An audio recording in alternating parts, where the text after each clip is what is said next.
সড়ক দুর্ঘটনায় প্রাণ হারিয়েছেন লিভারপুল ও পর্তুগালের জাতীয় দলের তারকা ফরোয়ার্ডার দিয়েগো জোটা। স্পেনের জামারো প্রদেশে এই দুর্ঘটনা ঘটেছে।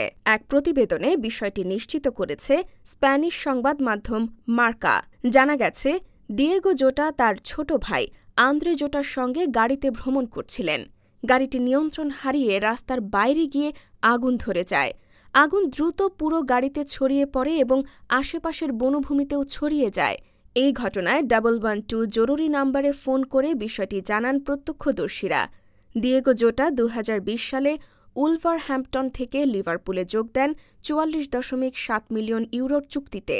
লিভারপুলের হয়ে 182টি ম্যাচ খেলে 65 গোল ও 26 অ্যাসিস্ট করেছেন তিনি। এ সময় লিভারপুলের হয়ে একটি প্রিমিয়ার লিগ, FA কাপ ও লিগ কাপ জিতেছেন এই ফরোয়ার্ড।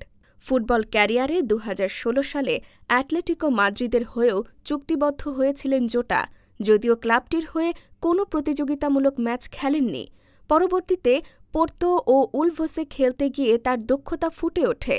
উল্লেখ্য, গাড়ি দুর্ঘটনায় মৃত লিভারপুলের ফুটবলার দিয়েগো জোতার মাত্র 2 সপ্তাহ আগেই বিয়ে হয়েছিল।